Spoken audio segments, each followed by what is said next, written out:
लोकशाहीचा बुलंद आवाज, रिपब्लिकन वार्ता महाराष्ट्र। नगराध्यक्ष नगरसेवकांसाठी मोफत बाटलीबंद पाणी वाटप, पालिकेत पिण्याच्या पाण्याचा तीव्र तुटवडा। डॉक्टर गणेश ढवळे। बातमी बीड येथून।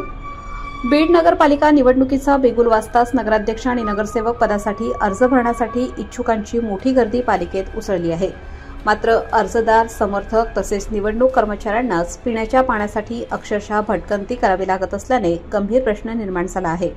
पालिकेतील पाणी फिल्टर अनेक दिवसांपासून बंद असून पालिका कार्यालयात पिण्याच्या पाण्याची उपलब्धता नाही, त्यामुळे अर्जदार व नागरिकांना बाहेरील हॉटेलमध्ये जाऊन पाणी घ्यावे लागत आहे। पाण्याबरोबर चहा, नाश्ता घ्यावा लागल्याने त्यांच्यावर अनावश्यक आर्थिक बोजा पडत आहे। शहराला पाणी पुरवठा करणाऱ्या मुख्य पालिका इमारतीतच पिण्याच्या पाण्याचा असा तुटवडा निर्माण झाल्याने प्रशासनाच्या दुर्लक्षावर बोट ठेवले जात आहे। पालिकेतील पिण्याच्या पाण्याची आणि शौचालय दुरुस्तीची तातडीची उपाययोजना करण्यात यावी अशा आशयाचे निवेदन मुख्याधिकारी शैलेश फडसे यांना देण्यात आले। यावेळी सामाजिक कार्यकर्ते डॉक्टर गणेश ढवळे आणि शेख युनुस चहाटकर यांच्या पुढाकाराने अर्ज भरण्यास आलेल्या भावी नगराध्यक्ष, नगरसेवक आणि त्यांच्या समर्थकांना मोफत बाटलीबंद पाण्याचे वाटप करण्यात आले। निवडणूक निर्णय अधिकारी कविता जाधव आणि मुख्याधिकारी शैलेश फडसे यांनीही निवडणूक कामासाठी येणाऱ्या कर्मचाऱ्यांसाठी मूलभूत सुविधांची कमतरता असल्याबद्दल नाराजी व्यक्त केली असल्याची माहिती समोर आली आहे। यावेळी नगराध्यक्ष व नगरसेवक पदाचे इच्छुक अर्ज भरण्यासाठी येत असताना त्यांना पिण्याच्या पाण्यासोबतच शौचालयाच्या सुविधेचाही मोठा अभाव जाणवत आहे। पालिकेच्या तळमजल्यावरील पार्किंग परिसरात अनेकांना उघड्यावर लघुशंका करण्याची वेळ येत आहे। पहिल्या मजल्यावरील शौचालय पत्रे लावून बंदिस्त करण्यात आली आहेत, तर निवडणुकीसाठी नियुक्त कर्मचाऱ्यांना दुसरा, तिसरा मजला चढून शौचालयाचा वापर करावा लागत आहे। पालिकेच्या इमारतीत सर्वत्र घाण, थुंकीचे डाग, भिंतीची दुरावस्था अशी परिस्थिती असून स्वच्छता यंत्रणेचा बोजवारा उडाल्याचे चित्र स्पष्टपणे दिसून येत आहे।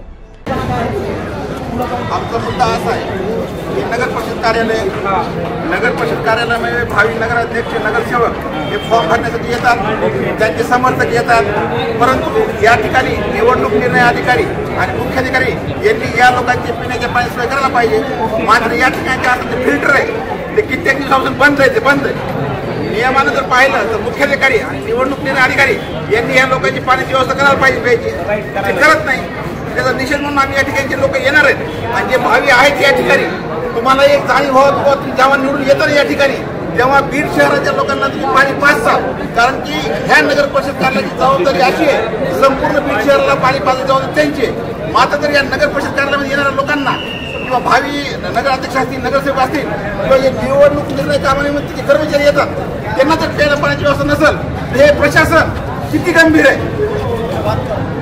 हा मुख्य मुद्दा जो आहे बीड शहराचा पाण्याचा, हा अधोरेखित करण्यासाठी आम्ही या ठिकाणी तुम्हाला वाटप केलंच आहे। आता यातले बॉक्स घेऊन मुख्याधिकारी यांना बी देणार आहेत आणि जे निवडणूक निर्णय अधिकारी जे आहेत त्यांनाही आम्ही देणार आहे बाबा तुम्ही काय व्यवस्था केली। आणि तुम्ही जे आहेत चळवळीतले माणसं आहेत, प्रस्थापित नाही आहेत, आहे का याच्यामध्ये तुम्ही प्रस्थापित नाही आहे। आणि ज्याप्रमाणे आपण म्हणतो आत्ता जे जमा झालेले आहेत ते काय पावसाळ्यामध्ये भूचित्र जे म्हणतो आपण त्याला, तसे सामाजिक कार्यकर्ते चळवळीतले नाही आहेत। निवडणुका आल्या ते लगेच झाले। गेल्या कित्येक वर्षापासून मी तुम्हाला पाहतोय, मी तुमच्यासोबत काम सुद्धा केलेलं आहे। त्यामुळं तुम्हाला सर्वांना शुभेच्छा आणि बीडकरांचा पाण्याचा प्रश्न सोडवताना अशी तुम्हाला अपेक्षा व्यक्त करते। रिपब्लिकन वार्ता महाराष्ट्र वृत्तवाहिनीसाठी बीड जिल्हा प्रतिनिधी Babasaheb Manere, Nashik. Subscribe now and press the bell icon. Never miss an update.